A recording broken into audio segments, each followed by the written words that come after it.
She had been standing at the far edge of the gathering ground when her entire life changed in the span of one breath. The full moon ceremony of Ashvale Kingdom had drawn its people to the clearing every year for over 200 years, and tonight was no different from any other in the way it began.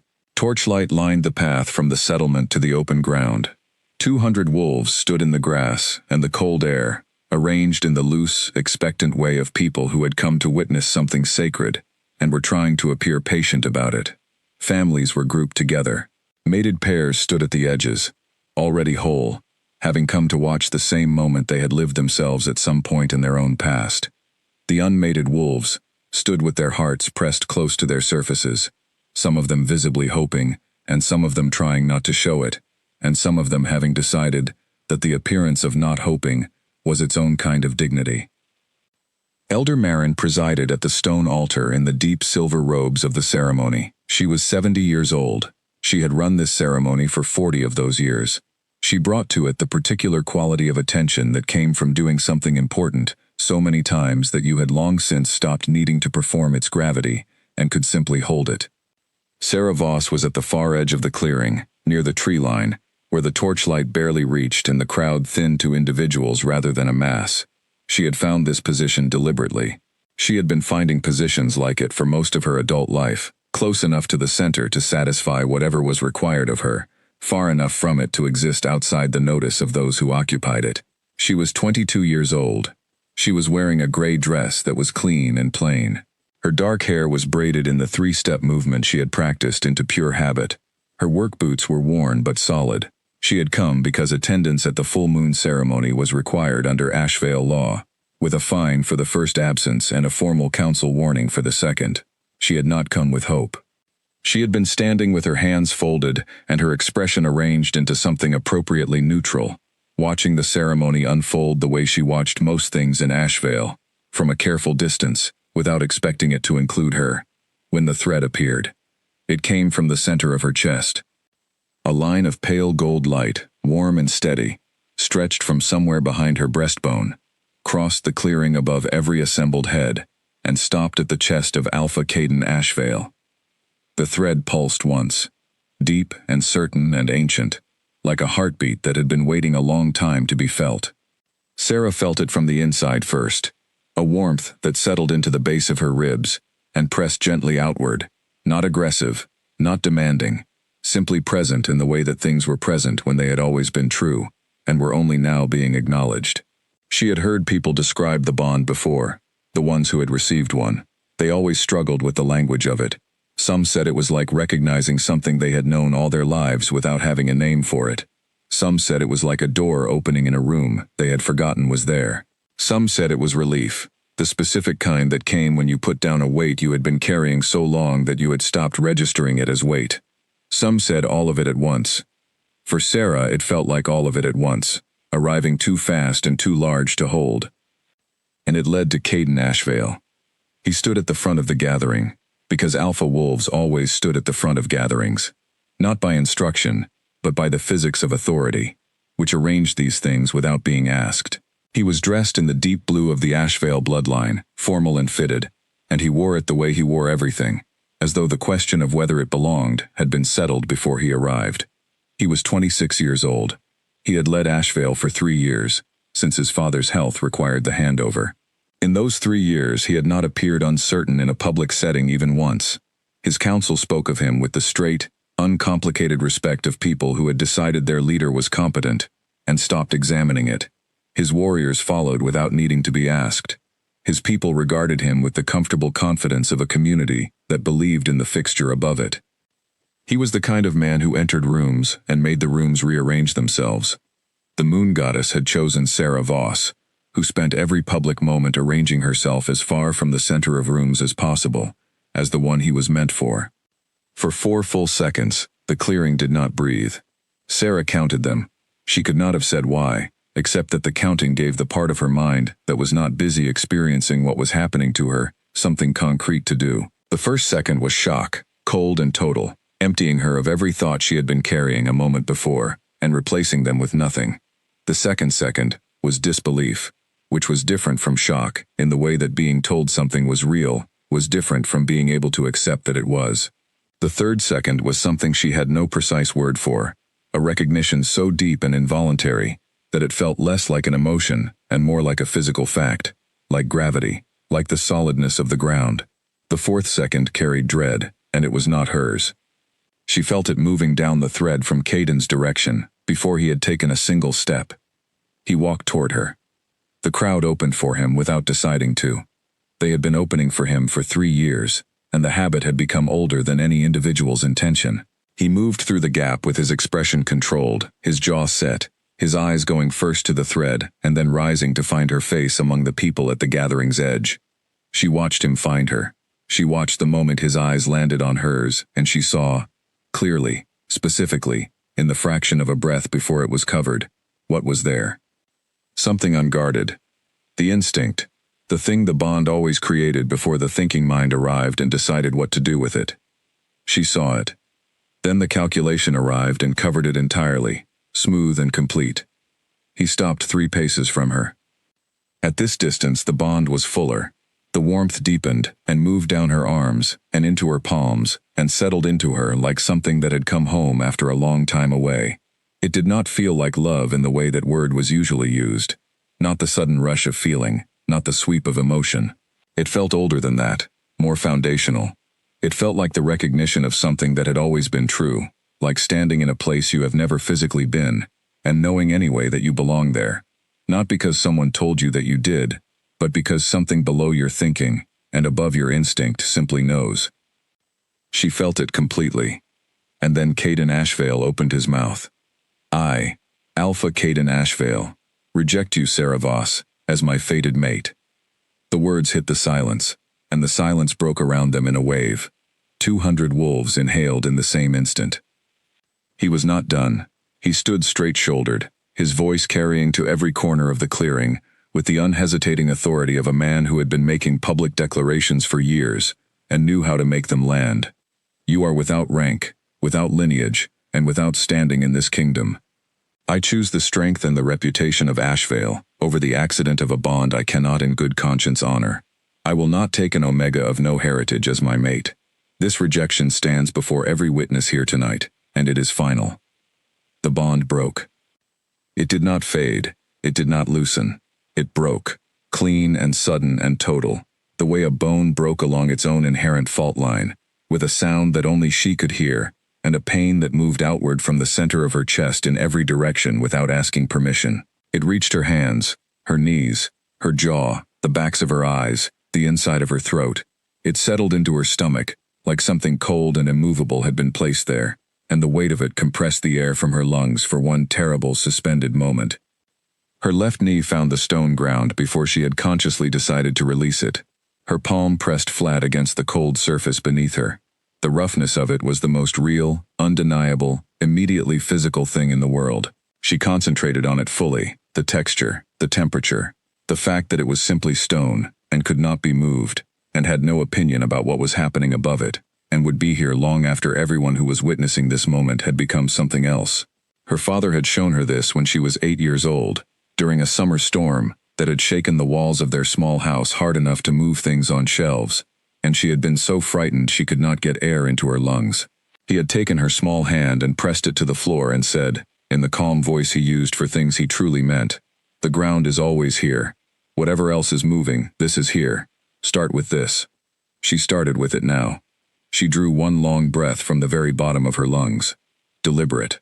Complete. The kind of breath that told the rest of the body it was still functioning, and was expected to continue doing so. Then she stood up.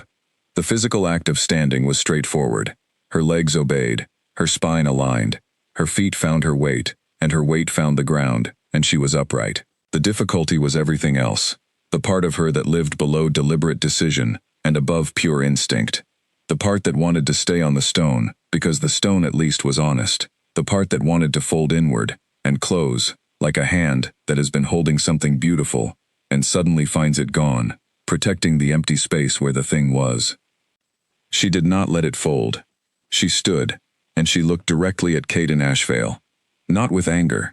The anger was present somewhere below the immediate pain, but it was not ready yet, and she had no desire to perform it for 200 wolves, who would carry this night in their mouths for weeks. Not with tears. She had not cried yet, and she was not going to begin in this clearing, in this crowd, in front of every elder and every warrior and every family that had come to witness something sacred. She looked at him the way you looked at a road that had ended ahead of you. You noted it. You understood what it meant. You looked for the next direction. Then she turned and walked away. The crowd did not make way for her. She moved through it herself, steadily, without hurrying, and without the halting, careful gait of someone trying to hold something fragile together. Her shoulders were straight. Her hands were at her sides and still.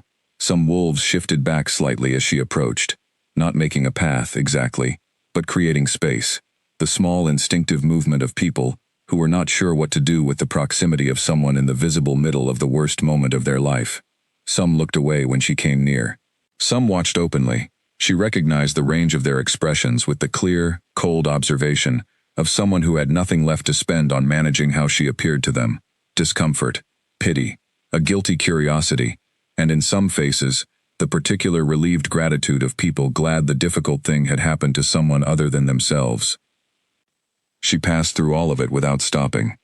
At the gathering's far edge, near the stone altar, Elder Marin stood alone. She was not watching the crowd. She was looking at the altar with her hands folded and her face held in a very specific stillness. Not the stillness of composure, not the stillness of someone who was unmoved, but the stillness of someone carrying something heavy and choosing carefully not to put it down where others could see its weight. 40 years of ceremony. 40 years of witnessing what the moon goddess chose. She had never, in all of those years, seen one of those choices rejected in public before the assembled people of a kingdom. Her stillness was not composure. Her stillness was grief. Sarah noticed it. She filed it away. She kept walking. Past the torchlit path, past the communal hall with its warm amber glow and the smell of food and gathered lives coming through its open windows, past the row of houses with their lit windows, and their ordinary evenings continuing inside, undisturbed, unconcerned. Past the bakery, dark now but still holding the ghost of smoke and honey in the cold air. Past the well, past the small market square where in the morning the stalls would open, and the ordinary commerce of an ordinary day would arrange itself, and everything would be exactly as it had always been. She reached the small room she rented at the back of Hugh Ferris's house. She had rented it for 2 years. She paid for it in labor, splitting firewood every 3 days, mending whatever needed mending on the property. The kind of practical, reliable maintenance that Hugh valued and never overpraised. He was a retired warrior who asked no questions and appreciated competent work, which made him the most suitable landlord she had ever encountered. She pushed the door open. She stepped inside. She pulled it closed behind her and stood in the dark with her back against the wood and her hands flat on the door on either side of her. Then she walked to the bed frame and sat down on the floor with her back against it and her knees pulled to her chest. She gave herself 15 minutes. Not forever. Not until the pain had taken everything. 15 minutes, because the pain was real and had earned them, and pretending it was not there would have been a kind of dishonesty she did not practice, especially not alone in a room with no one to perform for. She had learned this approach over years of smaller wounds that had no witnesses. You gave the pain its honest time, a defined time, and then you stood up. She sat on the floor of her dark room and she let everything that had happened in the clearing be real. The bond, the specific, actual, undeniable way it had felt, and how completely it had felt. The dread she had felt moving toward her before the words came. The words themselves, chosen carefully and spoken publicly, leaving no ambiguity about what she was and was not worth in the estimation of the man the goddess had matched her to. The breaking of it, the ground under her palm, the standing up, the walk through the crowd. All of it real, all of it present, all of it hers, to feel fully for 15 minutes, and then put beside her, instead of in front of her. The 15 minutes ended. She got up. She crossed to the small table and lit the candle. In its thin, steady yellow light she looked at the room. A bed with a thin mattress. A wooden trunk at its foot. 3 books on a shelf, their spines gone soft from reading. A small coin pouch. Her coat on the hook by the door. The spare boots under the bed. She thought in lists, which was how she thought most clearly. What she had. What she could carry without slowing herself. What she needed from the market before she left. Where the northern road began.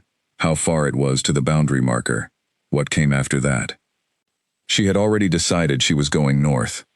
Through the window, the ceremony music was still playing, bright and celebratory, the particular sound that followed a bond, revealed and accepted, the sound of something being claimed and celebrated and right.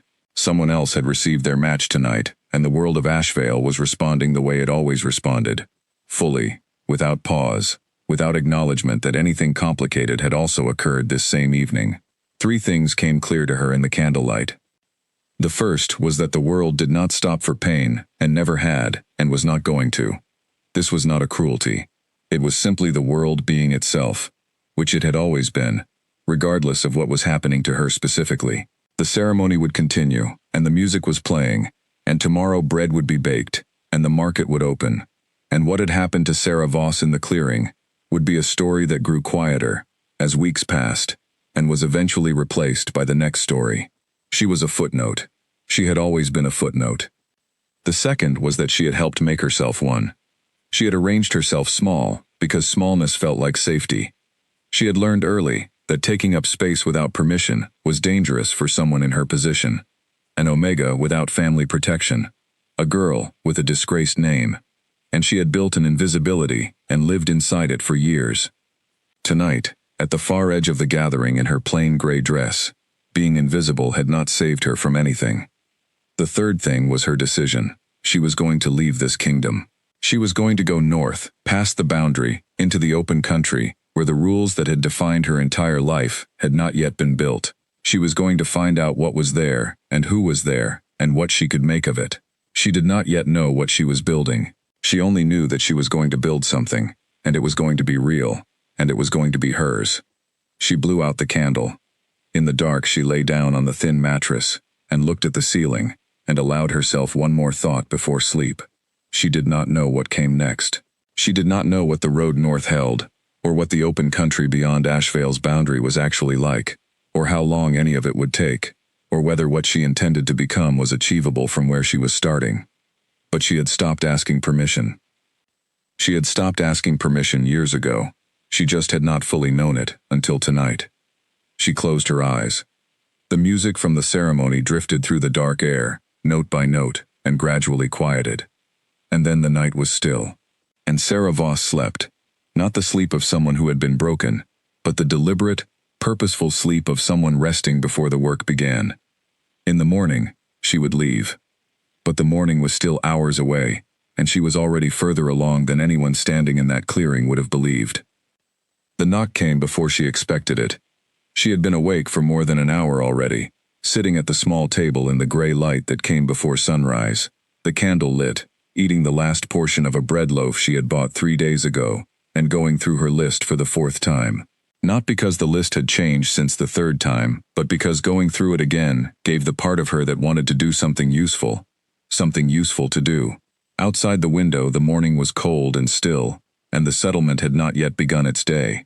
She had the pack mentally organized. She knew what she was taking, and in what order she would pack it. She knew the sequence of tasks before she left. Hugh Ferris first, then the market for supplies, then the northern road by midday at the latest. She had the route from Lyra's borrowed geography book mapped in her memory from 3 careful readings. She knew approximately how many days of walking separated her from the boundary marker, and what the terrain was likely to be in the first section beyond it. She opened the door to find Owen Slate standing outside. He was Caden's beta, lean and close to 50 now, dark hair fully gray at the temples, carrying the expression of a man who had been given a message to deliver and was delivering it. He was looking at a point slightly to the left of her face. "The council met this morning," he said. The voice was even and official, the voice people used for tasks they had been assigned, rather than things they wanted to say. "Given the circumstances of last night, the council has agreed that for the community's comfort and stability, it would be better if you made alternative living arrangements." "How much time?" Sarah said.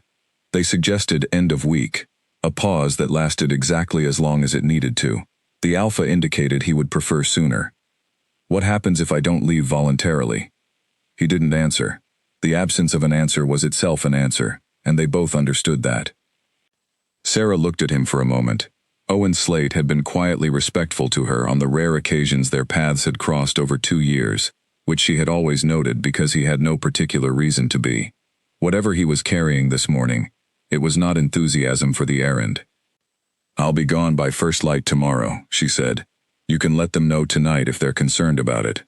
Something moved across Owen's face, not quite guilt, but close enough to its shape that the distinction was technical rather than meaningful. His mouth opened slightly, as though something else was trying to come forward from behind the official function. It did not come forward. "Travel carefully," he said. He turned and walked back toward the center of the settlement without looking back. Sarah shut the door. She stood in the middle of the room for a moment with her hands at her sides and looked at the plain walls and the plain furniture and the 3 books and the coat on the hook. A year ago, that visit would have undone her for most of a day. The specific and casual cruelty of being told your presence was an inconvenience to the community's comfort, delivered in the orderly language of council decisions. That kind of thing had weight when you were someone who needed the place you were in to remain livable. Today it had almost none. They were handing her the exit and calling it their preference. That was fine. She had already decided to take it. What they called it was their business entirely. She finished the bread and drank her water. Then she opened the trunk at the foot of the bed and packed with the quiet, focused efficiency of someone who had been rehearsing this in their mind since the candle went out the night before. Both sets of clothing. Both pairs of boots. The heaviest socks she owned, the wool ones she kept for cold weather work. All 3 books from the shelf. She paused with them in her hands, calculating the weight they added, then packed them anyway because she was not leaving them behind, and that decision had already been made.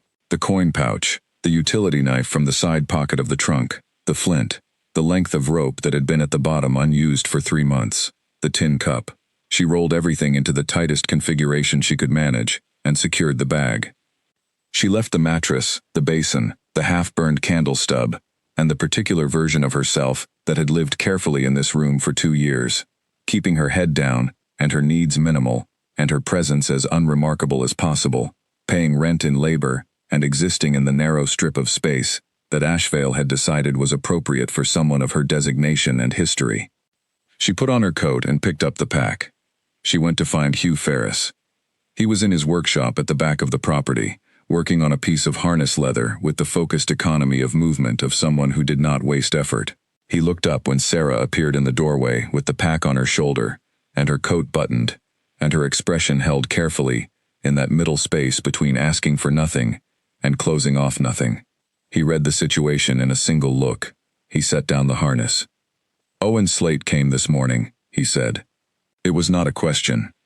"Before sunrise," she said. He went into the house without further comment and returned with coins, 3 weeks of credit on the room, and pressed them into her hand without making her look at him while he did it, which was a deliberate and specific kind of kindness. He understood that being looked at directly with sympathy when you were in the middle of holding yourself together was one of the harder small things, and he spared her it without making a point of doing so. "Hugh," she said. He looked at her boots. "Change your socks when they get wet," he said. "People don't bother. They regret it after." "I will," she said. He picked up the harness and went back to work. She walked through the settlement to the market with her pack on her back and took the most direct route. The supplies she needed were here, and she needed them, and she was not going to add half a day to her journey to avoid being seen by people who were going to see her anyway. The market was open and moving, the way it always was in the early hours. Stall holders arranging goods, the smell of fresh bread from the corner bakery that ran its oven before dawn, voices and the small practical sounds of commerce beginning its morning. She moved through it with her list in her head.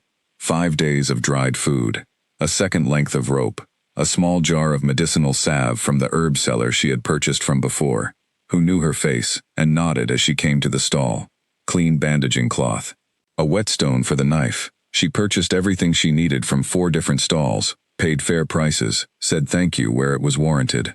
She was aware of being watched, in the specific directed way that followed people in unusual circumstances. Not by everyone. Most people were occupied with their own mornings, and gave her no more attention than they always had, which had always been very little. But some watched. She caught the peripheral noticing of a woman near the spice stall, who said something quietly to the woman beside her, and both looked briefly toward Sarah. A young man she recognized from the communal hall found something to examine carefully on a bolt of cloth as she walked past. She did not acknowledge any of it. She was near the end of the market when Lyra stepped into her path. Lyra worked in the settlement's records office and had been something close to a friend for the past year. The specific, low-maintenance kind of friendship that formed between two quiet people who appreciated each other's company without requiring much of it. They had eaten lunch together occasionally in the communal hall. Lyra had lent her a book on northern geography 8 months ago. Sarah had returned it with careful notes written in the margins, which Lyra had said she found useful. Lyra was standing near the market's far edge, with the look of someone who had come to stand there specifically, and was not going to pretend otherwise. "I heard Owen Slate came this morning," she said, keeping her voice low. "He did," Sarah said. "I'm sorry." She said it plainly, without the elaborate framing and softening that turned condolence into something more about the speaker's comfort than the receiver's. She said it and looked directly at Sarah's face while she said it, which was itself a form of respect, the kind that did not look away. Something in Sarah's chest eased, just slightly. "Thank you," she said. "Where will you go?" "North. Past the boundary. There's open country." Lyra pressed a small cloth package into her hand, tied with a length of cord. "Dried herbs. Medicinal and culinary both. I keep more than I use, and I always will. Please take them." Sarah looked at the package, then she looked at Lyra. "You're going to be all right," Lyra said. She said it the way people said things they had decided to believe, before the evidence arrived. "I know," Sarah said. She meant it. She found the northern road before the morning was half over. Ashvale's territory ended at a square of old granite, the kingdom's crest, cut into its face, and worn smooth at the edges by decades of weather, the way markers got when they had been standing long enough that the kingdom that put them there had stopped thinking about them. The road on the Ashvale side was wide and maintained, and clearly intentional. On the other side of the marker, it narrowed to a track within 50 paces, and the track thinned further over the following mile, before eventually becoming something that was more suggestion than structure. Sarah stopped at the marker. She had given herself one rule before she left the room that morning. One look back, at the moment of crossing, and then none after. She turned and looked. She looked at the rooftops of the settlement visible above the tree line, the communal hall, the workshop roofs, the ordinary skyline of a place that had been her daily world for 2 years, the smoke from the morning fires, the way the early light fell across the outer wall.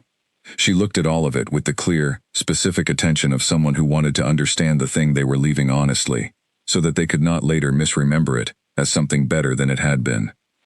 She looked for a long moment. Then she turned north and did not look back again. The first day was harder than she had calculated and easier than she had feared. Her body was strong from 2 years of consistent physical work, firewood, fence repairs, carrying, the varied and continuous labor of someone who paid rent through effort rather than coin. The pack was manageable, the track was navigable, the weather stayed dry, which was the most important condition for the first stretch of any long walk. She thought while she moved, which was when she thought most productively, and what she thought about was practical. Water sources, the terrain notes from Lyra's book, the timeline, what she had, and what she needed, and what the gap between those two things required. She walked until the light went from gold to copper to gone. She made camp in the protected hollow of a wide tree's exposed root system, where she was sheltered from the wind on 3 sides with a clear view east.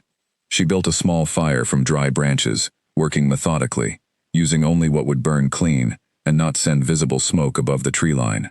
She ate a measured portion of food. She changed her socks, because Hugh Ferris had been right about that, as he tended to be right about things that had been learned through direct and specific experience. She sat beside the fire for a while before sleep. The quiet up here was unlike any quiet she had experienced before. In the settlement, even at 3 in the morning, the quiet was underlaid by other people's fires settling, by the movement of animals, by the collective unconscious presence of a community that never fully stilled, even when most of it was sleeping. This quiet was its own complete thing. It extended in every direction without limit, requiring nothing from her, interested in nothing she carried with her. It simply was. She lay down with her coat over her and looked at the stars through the tree branches. The moon was no longer full. It had already begun its turn. the perfect circle starting to curve toward its gradual diminishing. She looked at it without thinking anything specific about it. Then she closed her eyes. She slept well. Solidly, without interruption, better than she had any right to. She registered this in the morning as useful information about her own state. Before the sun had fully cleared the tree line, she was repacked and moving. She did not count the days. She walked.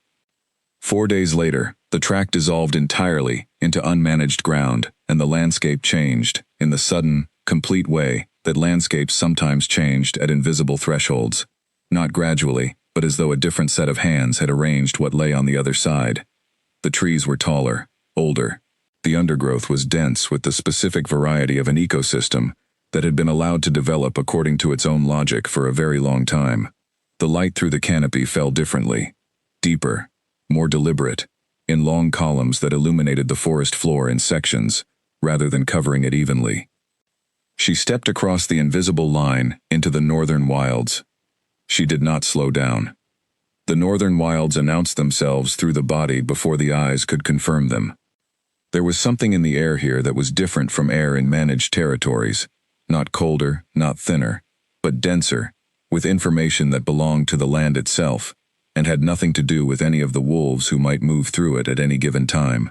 The trees held their history in their bark and their roots, and in the specific arrangement of things growing beneath them, a record of centuries of conditions and responses that was legible if you knew how to read it, and indifferent to you if you did not.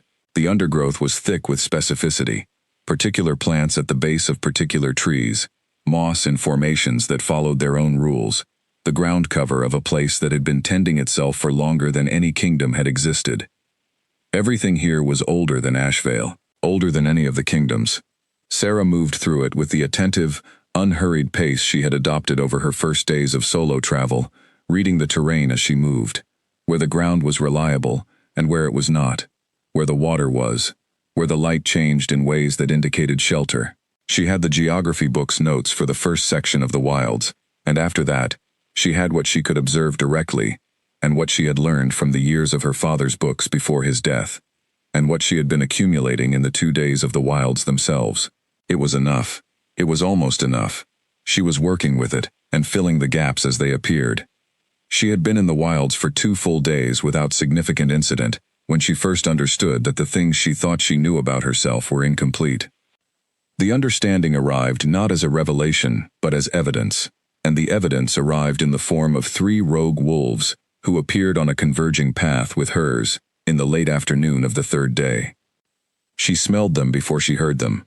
3 distinct scents, the particular edge that rogue wolves carried after extended time without stable territory. Not unpleasant, simply different. The olfactory signature of lives lived without the anchor of a pack. She caught it on a shift in the wind while she was moving through a dense section of undergrowth, and she did not change her pace or her direction immediately. She held what she was doing and tracked the incoming information with the new, specific attentiveness the wilds had been building in her over 2 days. 3 of them, moving on lines that would intersect hers, spreading as they approached, which was a practiced maneuver, a deliberate formation designed to cut off the obvious escape directions before the situation was announced. A lone Omega on foot, in unmarked territory, was not something that most rogue wolves approached with caution.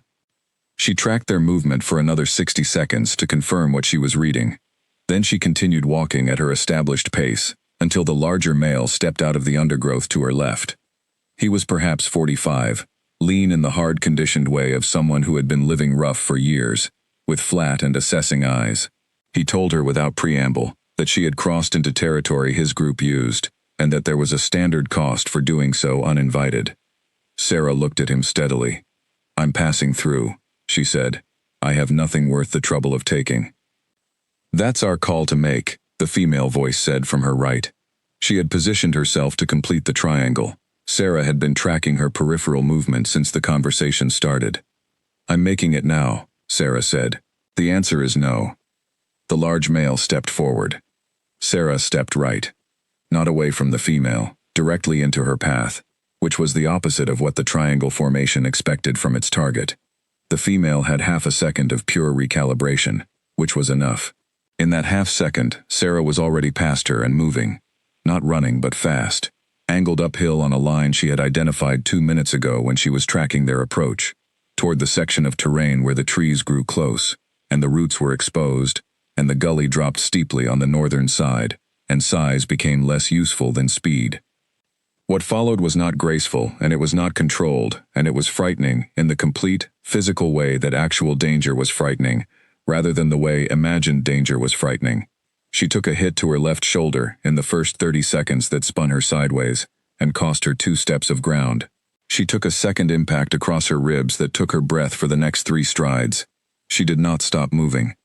She ran them into terrain she had been reading as she walked, a section where the gully's edge dropped away, and the close-growing trees required navigation, rather than raw speed. She used it with everything she had, fear and information, and the particular quality of her own movement that she was discovering in real time, which was faster and more fluid than she had known herself to be. All 3 rogues were larger than her. 2 of them were significantly more experienced. But they were chasing her on ground that rewarded agility over mass, and she had been reading this specific section of ground since she entered it. The chase lasted just over 4 minutes. When it ended, she had created enough distance and enough terrain complexity between herself and her pursuers that the calculation changed for them. The large male stopped at the high ground and looked down at her below the gully edge, and the 2 of them looked at each other for a long moment, and then he turned and walked away, and the others followed. Sarah stood still until she was certain they were gone. Then she found a fallen tree and sat down against it and did a systematic inventory of her body. The shoulder was bruised and mobile.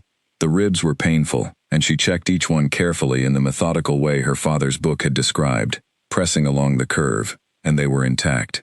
She had a gash along her left forearm from a branch she had not fully cleared in the undergrowth. She cleaned it with water from her flask, applied a small amount of the medicinal salve, and wrapped it tightly in bandaging cloth from her pack, pulling the knot with her teeth. Then she sat back and looked at the sky visible through the canopy above her. Something had happened in those 4 minutes that was not only the survival of them.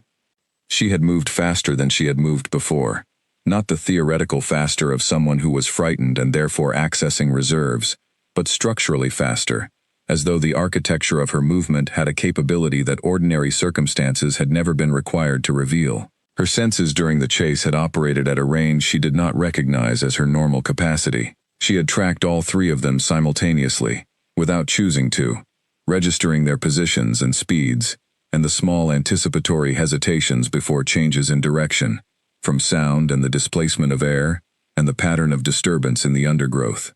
She had known, several times, what they were going to do before they did it. She sat against the fallen tree and thought about the Omega designation. She had accepted it the way she had accepted most things about herself, because she had never had a reason not to. She had never been in circumstances that would reveal whether it was accurate. She had lived a life of floor sweeping and firewood chopping and careful smallness, and nothing in that life had required her actual nature to present itself for examination. The designation was a category, and categories were assigned, and she had lived inside the one assigned to her, without ever having the opportunity to test whether the assignment was correct. The wilds had no categories. They had conditions. Things either managed those conditions, or they did not, and the management or failure of management was the only available data. She had managed. She put the thought away for later, not because it was unimportant, but because she had hours of walking before she would reach a safe campsite, and sitting against a fallen tree in the wilds analyzing herself was not the most productive use of those hours. She stood up, adjusted the bandage, picked up her pack, and kept moving north. On the 9th day, she hunted successfully for the first time. She had spent the previous 3 days learning the game trails in the specific section of country she was moving through. Not the abstract pattern of game trails in general, the actual, specific movement patterns of the actual animals in this particular section of this particular forest. She woke early enough to catch the morning activity. She tracked the signs. She read the ground the way her father's outdoor books had described, with the patience of someone who had always been better at patient observation than at any of the more dramatic versions of skill. When the hunt succeeded, she sat beside its result in the late afternoon, and felt something she recognized as significant. She had fed herself from land that was not tended for her, not arranged around her, not managed to make her survival easier. She had come here with the contents of 1 pack, and she had been alive and functioning for 9 days, and now she had food for 3 more. It was what she should have been doing with her life. Not this specifically. Not hunting alone in an untended wilderness. The larger version of it. Operating at the actual level of what she was capable of, in conditions that required her actual capabilities, rather than arranging herself within the very limited tolerances of a social structure that had decided what she was before she arrived, and never revisited the decision. She thought about that for a while. Then she cooked her food and ate it and slept. On the 13th day, something began following her. It took her most of the morning to become certain of it. One signal was not confirmation. Two was suggestive. The pattern that developed over 3 hours was definitive. Something large was maintaining a consistent distance behind her, moving when she moved, and stopping when she stopped, tracking her with the patience of something that was not hunting her. Hunting behavior was different, was quicker, was less interested in information than in outcome, but that was monitoring her, assessing her, making a continuous determination about what she represented. She tracked it in return for 2 full hours after she was certain of its presence. Then she stopped walking. She turned around and walked back the way she had come, at the same unhurried pace, directly toward whatever was behind her. Because she had arrived at a conclusion over the past 13 days, arrived at it not dramatically, not as a declaration, but as a practical and quiet certainty. She was done responding to threats with her back. She had spent enough of her life doing that. It had not worked in Ashvale, and it was not going to work out here, and more importantly, it was not who she intended to be when she finished building herself.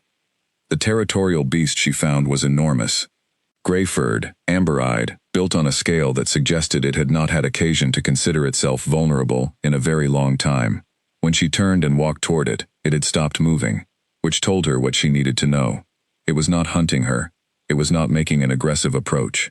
It was standing its ground in its own territory, watching this unfamiliar variable that had appeared in its range, sending the specific message that the space she was passing through was its space, and it was making note of her presence. She stopped 8 paces from it. She stood still. The fear was fully present, and she acknowledged it completely, the way she had been learning to acknowledge things completely out here, rather than trying to manage them into something smaller than they were. Her heart was loud, her hands wanted to tremble. The cold at the back of her neck was the cold of genuine and appropriate alarm, the alarm of a body that understood the size of what it was standing in front of. She breathed it in and breathed it out, and she held her position, and she looked at the beast the way she had learned to look at things out here, directly, without flinching, without aggression, without performing either courage or submission. She simply stood. The beast looked at her for a long time. It was doing what territorial animals did, reading the information available from her posture, her stillness, the quality of her presence, and determining what that information indicated about what she was, and what she intended, and whether she was something to be concerned about. She met its gaze, and she did not move. Then it turned and walked into the trees. Sarah stood where she was for a while after it was gone. She let her heart beat slow. She let her hands unclench.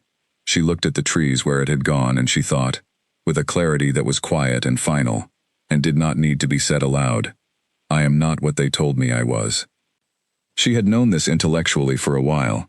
She had started knowing it in her body, on the day she survived the 3 rogues. She knew it fully now, in the way that things were known when both the mind and the body had received the same information and had stopped arguing about whether it was true. She picked up her pack and kept going north. On the 15th day, at a stream she had been using for water, a lean man of about 50 was filling a flask at the opposite bank when she arrived. His name was Marcus. He introduced himself without ceremony, the way people introduced themselves when they were not trying to establish anything, just being accurate. He had been passing through these wilds, he said, for 20 years, in the particular rhythm of someone who lived between territories, rather than inside one. He looked at her with the calm, direct eyes of someone who had learned to read people accurately, out of practical necessity, and had been doing it long enough that the reading was now simply how he saw. He asked how long she had been out here. 15 days, she told him. Alone the whole time? Yes. He was quiet for a moment in the specific way of someone revising something. He gestured to the flat stone beside him. She sat. He refilled her flask along with his, the small, unremarkable generosity of someone who understood that small, unremarkable generosities had weight in places like this. They talked for a while, in the unhurried way of two people who had no particular agenda and were not performing anything for each other. He asked where she was going. She told him, north, until she found something worth stopping for, which she acknowledged sounded imprecise. He nodded without treating it as imprecise. He looked at the water for a moment. Then he said, "There is a group northeast of here, 2 days' walk. They call themselves Ironvale. What remains of them? About 40 wolves. They had a kingdom once. It failed badly. What's left is good people who have lost their direction." She looked at him. "Why are you telling me?" He looked back at her with the direct, quiet honesty of someone who had spent a long time making accurate assessments and trusted them without needing to explain the process. "I have been through these wilds a long time," he said. "Most people I meet out here are running from something. Some of them are running toward something. You are doing something different from either." She waited. "You are becoming something," he said, "and what I can see of what you're becoming is something that those 40 wolves could use." He stood and capped his flask and adjusted his pack. "Dried riverbed, northeast. You'll smell their fires before you see the settlement." He left without ceremony and without looking back, which suited them both. Sarah sat at the stream for a while after he was gone. The water moved. The afternoon light came through the canopy in its long, deliberate columns. She thought about what Marcus had said, and about the 13 days behind her, and about the specific way her feet felt on the ground out here. Present, grounded, belonging. She stood up and set her face northeast.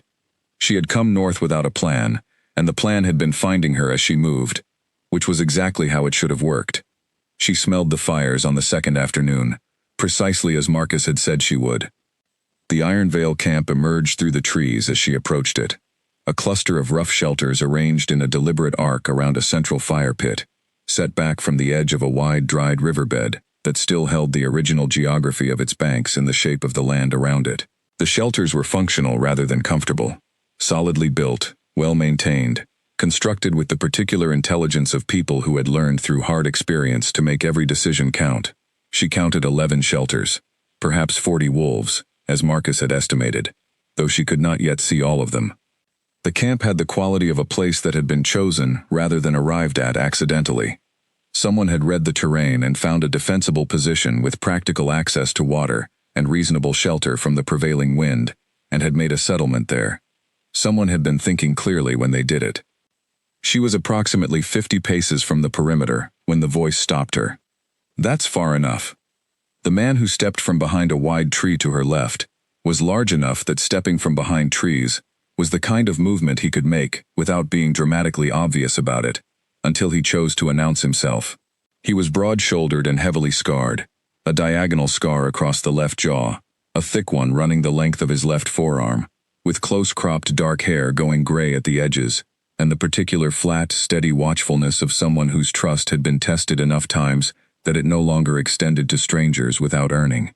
He was perhaps 35 years old, and he looked at Sarah the way a closed door looked at a key it did not recognize. She would learn later that his name was Garrett.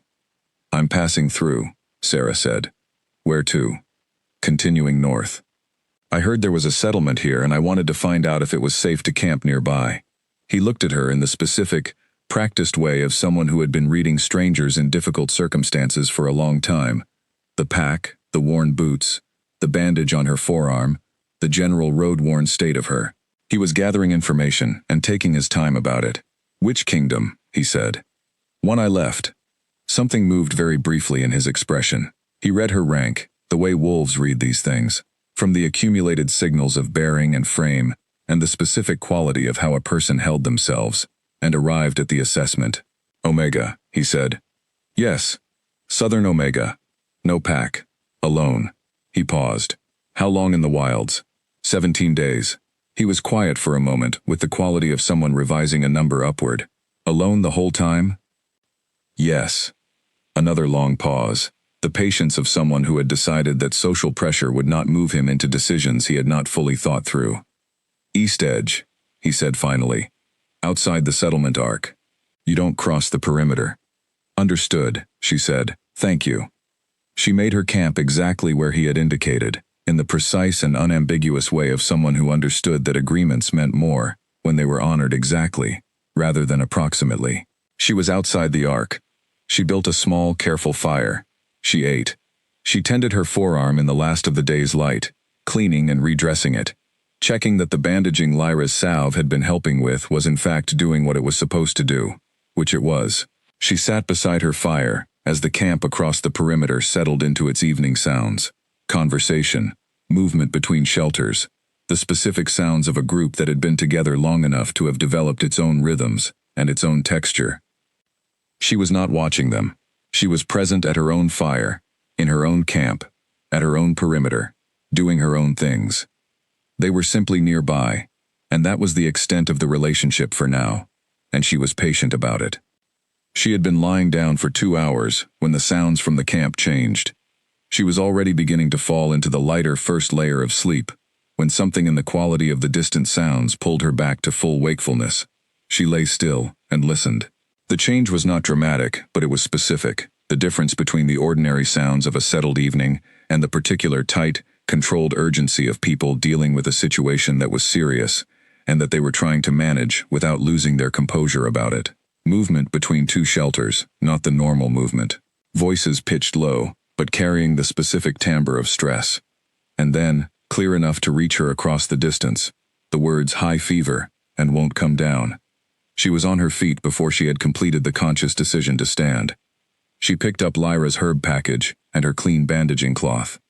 She crossed the perimeter and moved toward the shelter the sounds were coming from, walking at a steady, unhurried pace, because arriving at a run would not help and might alarm people who were already alarmed. She found it at the third shelter from the south end of the arc. 4 wolves were gathered around a fifth, a young male, perhaps 16 years old, lying on a bedroll in the state that was immediately identifiable to anyone who had learned to read it. Too still. The stillness that came from a body that was concentrating all of its resources on a fight happening inside it. His skin was hot and pale with the specific combination that meant infection rather than illness, and his left arm was visibly swollen from the wrist to well above the elbow. The skin around an improperly cleaned original wound distended with the progression of an infection that had been going for too long. The 4 wolves around him looked up when Sarah appeared at the shelter entrance. One of them, an older female with the kind of tired, capable steadiness that came from having been in charge of difficult situations for a long time, started to say something about the perimeter. "I have medicine," Sarah said, quietly and directly. "Let me look at his arm." It was the kind of moment where the weight of the decision was real, and there was no good way to rush it. The older female looked at Sarah, at the herb package, at the bandaging cloth, at the general manner of someone who was there to work rather than to introduce herself, and the calculation she made took about 3 full seconds. Then she stepped aside. What Sarah knew about treating infection was not academic. It was the accumulated practical knowledge of someone who had spent years treating her own injuries in a rented room without access to professional help, combined with everything she had read in her father's books, and he had kept good books, specific and practical, because he had been someone who believed that knowing how to take care of yourself and the people near you was a fundamental kind of competence. She was not a trained healer. She said so clearly, once, before she started working, but she was there, and she had the right herbs, and she knew what to do with them. She worked on Felix. She learned his name from the whispered conversation of the people around her, for close to an hour. She cleaned the wound thoroughly and completely, removing everything that should not be there, and establishing the conditions under which healing could begin. She applied the herb combination from Lyra's package, in the proportions that were correct for this type and stage of infection. She redressed the arm in clean cloth, tight enough to be effective, and not so tight as to restrict the circulation she needed to check. She showed the older female, Della, who offered her name quietly when it became clear the two of them were going to be working side by side for the next hour, exactly what to watch for in the hours ahead, and precisely what to do if specific things changed. Felix fell asleep before she had finished the second layer of bandaging. Not the restless half-sleep of a body fighting hard, but genuine sleep, the first full relaxation of someone whose fever had begun to break. Della checked his temperature 40 minutes later. It had not risen. For the first time in hours, it had not risen. Sarah gathered her materials with quiet efficiency and returned to her camp at the eastern edge. She lay down. She did not make a speech before she left. She did not present what she had done as an application for anything. She had done what the situation required with what she had available, because that was what the situation required, and the only thing that distinguished it from any other night was that it had required those specific things. She expected to be gone by first light, as she had agreed. When the morning came, gray and cold and early, she was dressed, and her pack was on her shoulder, and she was making her final check of the campsite before leaving, when she heard footsteps approaching the perimeter from the campsite. She turned. Garrett was standing at the boundary line in the gray morning, looking at her with the same careful, steady attention he had shown the evening before, but different, in a way she registered without being able to immediately name. Something in the quality of his expression had shifted. The closed-door look was not gone, but the door was no longer fully latched. "How is he?" she asked. "Fever broke around the second hour," he said, "sleeping normally." She nodded. "Good." A silence that lasted long enough to mean something. "You can stay another day," Garrett said. He turned and walked back into the camp before she could respond. Sarah set down her pack. She rebuilt her fire. She sat beside it in the early morning light and looked at the camp across the perimeter, at the shapes of lives arranged in difficult conditions by wolves who had lost something large and were still here, and she thought about Marcus at the stream, who had said, "You are becoming something." She was beginning to understand what he had seen. She was also beginning to understand what she wanted. Not the abstract idea of building something she had been carrying since she packed her trunk in Ashevale. The specific, honest answer when she asked herself without any performance attached to it, "What do you actually want?" She wanted these people. Not perfectly, not without reservations, but she wanted this specific combination, the specific competence, and the specific damage, and the specific stubbornness of wolves who had been through enough to make most people stop, and had not stopped. She wanted the ground that was here, which was available for what it could become, which was considerable. She wanted to be the one who helped it become it. She did not say any of this to anyone. She waited. Garrett had said one more day. She would stay one more day and see what one more day produced. One more day produced 2 more days. 2 more days produced a week. A week produced 2 weeks. And in those 2 weeks, several things happened that were less like events and more like the slow accumulation of evidence that a conclusion was becoming available. She hunted to the east of the camp and brought food back for whoever would take it. Initially no one did. Then Della accepted what she offered one morning, with a nod that meant she was noting it, rather than endorsing it. Several days later, 5 wolves who were not eating enough began appearing near the eastern perimeter, at around the time Sarah's hunting produced results, and she divided what she had without comment, and without accounting for it, and after several days, this became an understood rhythm. She was not feeding them to earn something. She was producing more than she needed alone, and waste was not something she tolerated. The fact that it fed people was an effect of the logic, not the intention. She was careful not to make it the intention. And then on the 8th day, the complication with Petra arrived, and Sarah handled it. And on the evening after Petra left, Della sat down at Sarah's fire and told her the full story of Ironvale Kingdom, the real one, the one that included everything, including Doran. Sarah listened to all of it without interruption, and understood, by the end, exactly what she was dealing with, and what it would require. She waited. She did not have to wait long.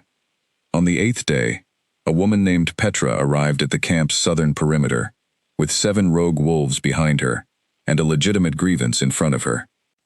Petra was perhaps 50, with the sun-darkened skin and direct manner of someone who had spent most of her life making decisions outside any formal structure, and had developed a specific and reliable efficiency about it. She was not aggressive in the way of someone looking for a fight. She was certain, which was different. Certain about the 2 seasons she had used the hunting ground to Ironvale's south. Certain about the encroachment that had pushed her access corridor further than she had agreed to when the camp first settled. And certain that the encroachment, however unintentional, was not something she was prepared to simply accept. Garrett went to meet her at the perimeter. Sarah watched from the eastern edge of the camp. She had learned over the past week that watching how the camp handled its situations told her as much as the situations themselves. She watched Garrett position himself, defensible, clear-eyed, his position legitimate, and present that position in the way that foreclosed every available exit except the confrontational one. She watched Petra respond, her frustration escalating the way legitimate frustration escalated, when no one acknowledged it was legitimate. She watched for 20 minutes, as the space between the two of them narrowed, in the specific, graduated way that preceded difficult things. Then she walked to the perimeter. Garrett saw her coming. His expression communicated several things simultaneously, most of which added up to, "This is not your situation," and none of which said stop. She stopped at the southern edge of the arc and looked at Petra directly. "You're not wrong," she said. "The camp moved into your approach without intending to. The intention doesn't make it less real as a problem." Both Petra and Garrett looked at her with the specific attention that came from someone unexpected, saying something accurate. "What territory do you have east of your current boundary?" she asked Petra. Petra's eyes narrowed with the caution of someone deciding whether a question was a trap. "Open ground," she said. "Not much practical use." "Would you accept a formally documented access corridor through Ironvale's eastern approach in exchange for a clear boundary on the south, mapped on the ground, written in a record that both parties keep a copy of? Both sides know exactly what they have, and exactly what they don't."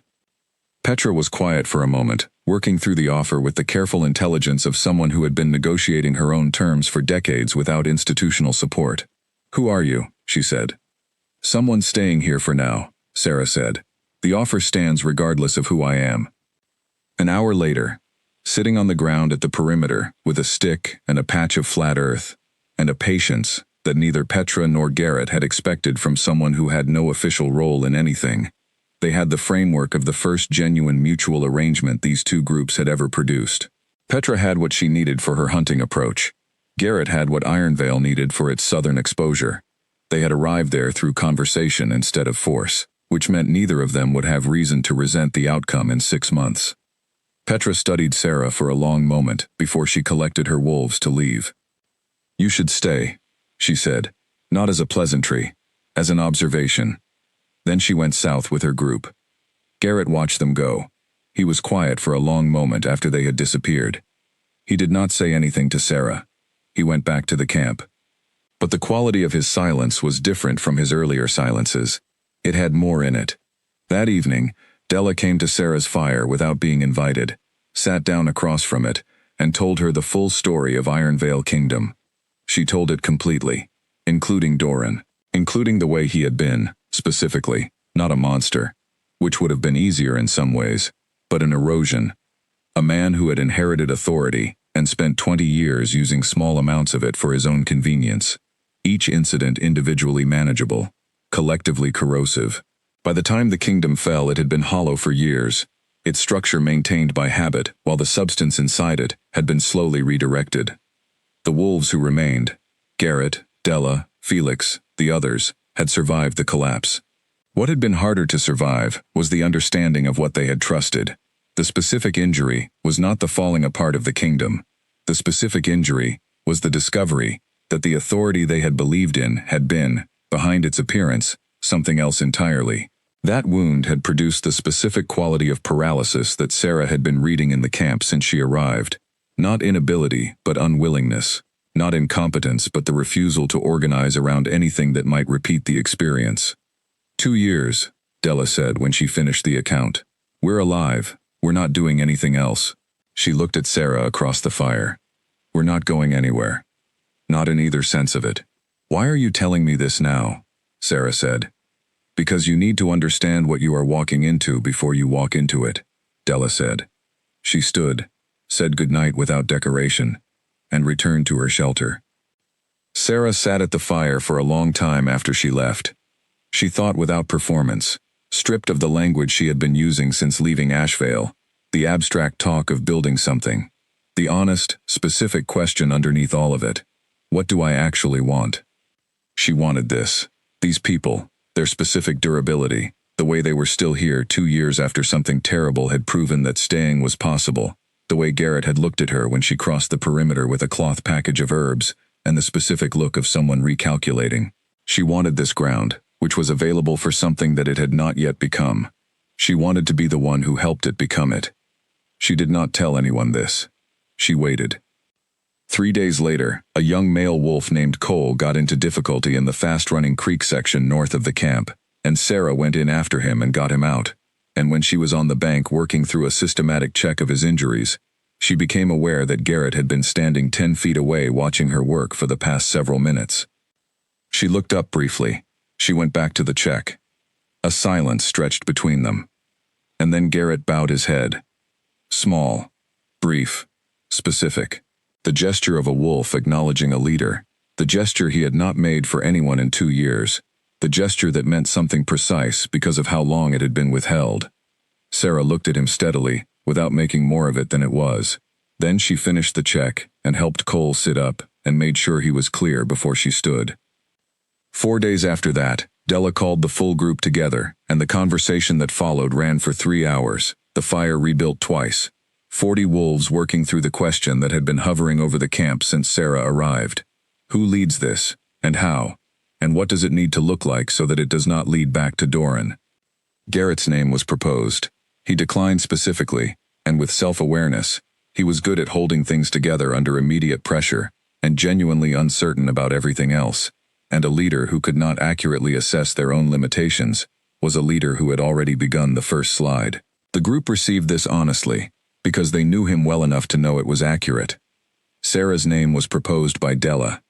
The discussion was real. She sat outside the formal arc. She had no standing in the group, and no right to make herself central to a decision about her own role, and she listened to every part of it, including the reasonable objections. She was a stranger. She had been here for weeks.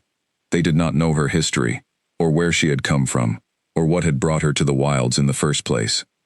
When they invited her to speak, she said only what was true. She understood the weight of the question. Authority worked only when it was given freely, and maintained by being worthy of it. She would not be Doran. She could not promise she would never make mistakes. She could promise that when she made them, she would own them in the open, where everyone could see. "This is your home," she said. "I want it to be mine. Only if you choose it." 40 wolves voted. 38 yes, 1 no, 1 abstention. She looked at the one who had voted no, a young male named Bryn, who met her eyes without apology, which was itself a kind of integrity she respected.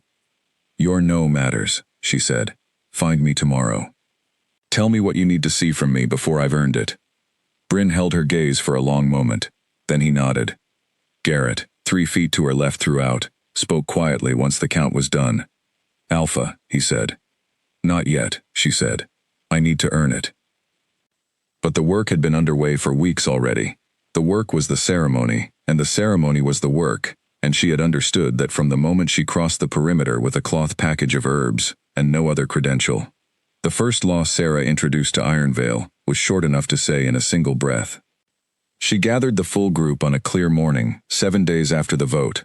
All 41 wolves, including Bryn, who had come and stood at the outer edge of the group, with his arms at his sides, and his expression holding the careful, considered skepticism he had been carrying since the vote night. She stood at the center and she said, "What you contribute to this place is what determines your standing here.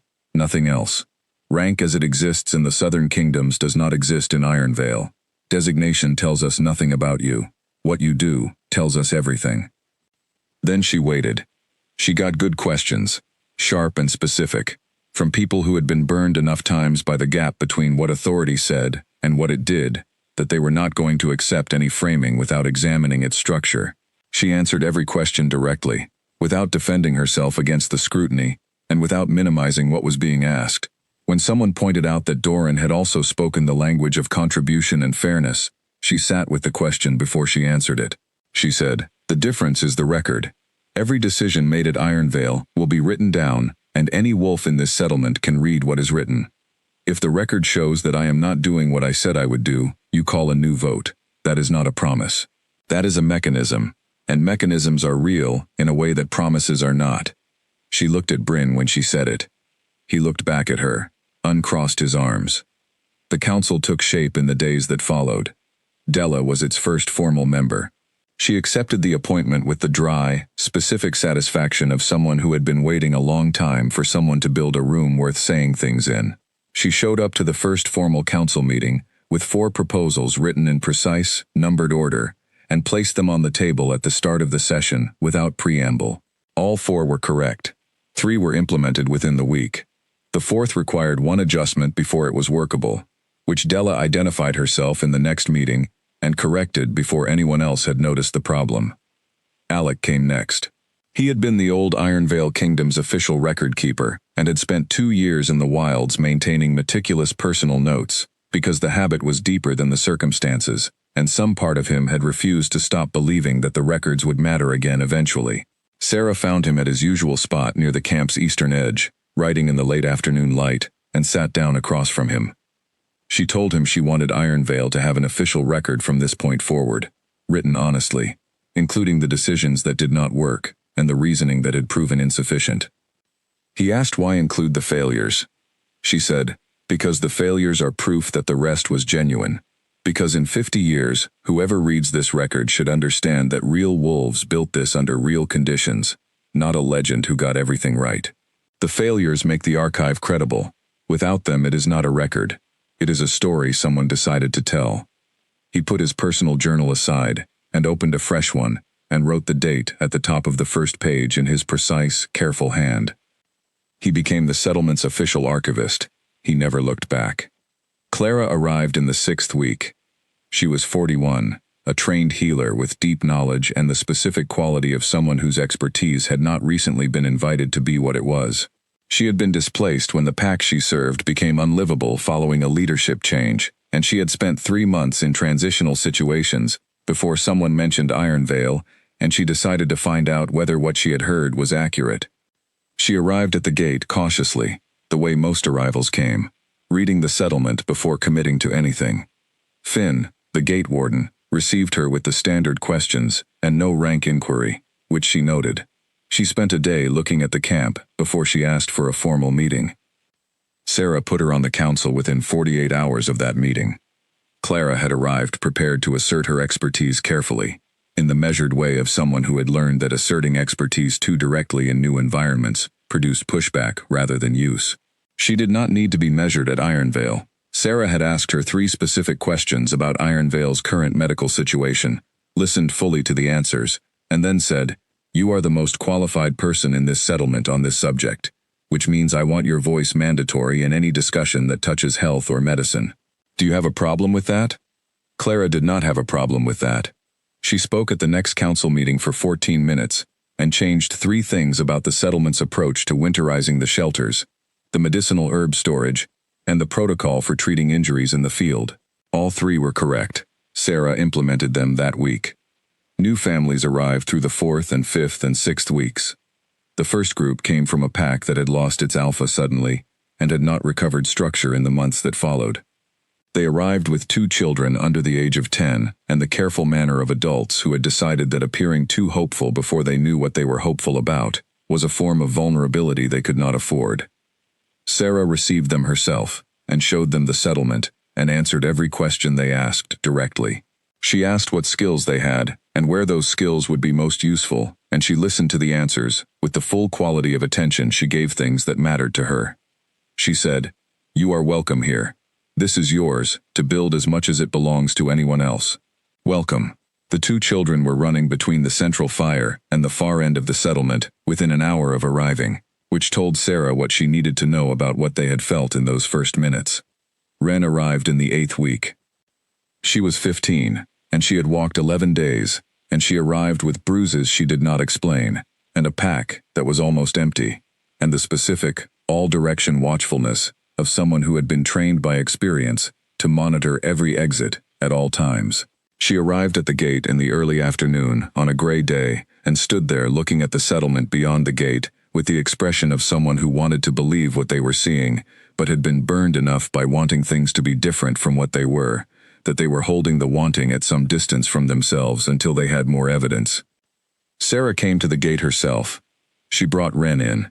She settled her. She gave her food and a shelter and asked Della to spend the evening with her, with no particular agenda. She did not press for the story. She had learned this from her own arrival at Ironvale, from the specific experience of being somewhere new and not yet feeling safe enough to put the weight of what she was carrying all the way down. The story came when the person carrying it felt safe enough to put it down. What the first hours required was not information. What they required was simply making the safety real rather than announced. Over the following weeks, Ren's watchfulness began its slow, specific change. It did not disappear, It was too much a part of how she processed the world, and besides, Sarah had begun to understand that the kind of alertness Ren carried was not damage but capacity. It settled. She stopped flinching at sudden movements.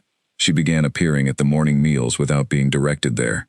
She started asking if she could help with things, directly and without the apologetic framing of someone who expected to be told no. One afternoon she appeared at the Eastern training ground where Garrett was working through form drills alone, and she asked him if he would teach her to fight. He looked at her for a moment with the patient, assessing attention he gave everything. "Why?" he said. "Because I walked 11 days to get here," she said, "and I don't want to walk 11 days away from anywhere again. I want to be someone who makes different choices than that." Garrett looked across the yard toward where Sarah was passing on the far path. Sarah saw him look. She kept walking. It was not her decision. He started Ren's training the next morning. He was thorough, and he was demanding, and he did not reduce his standards, because she was 15 and small, because he understood from his own history that reducing standards was not kindness, but a different kind of underestimation, and underestimation was the thing she had come here specifically to escape. By the end of the 3rd month, Iron Vale was no longer a collection of survivors. It had structure, and law, and council, and record, and consistent food supply, and a growing medicinal program, and a territorial agreement with Petra's group that had already been tested once by an ambiguous situation, and had held. It had 46 wolves. It had a future that was visible and specific rather than abstract and hoped for. And the name of the Alpha who had built it had begun to travel south, carried by wolves who passed through and saw what was happening and could not mention it when they moved on. The name reached Ashvale on an ordinary afternoon. Caden noted it. Then he moved on. He would always be very good at moving on. Caden had spent 3 years building a specific kind of composure, and that composure had never once failed him in a public setting. It did not fail him when the trade advisor mentioned Iron Vale in the council meeting.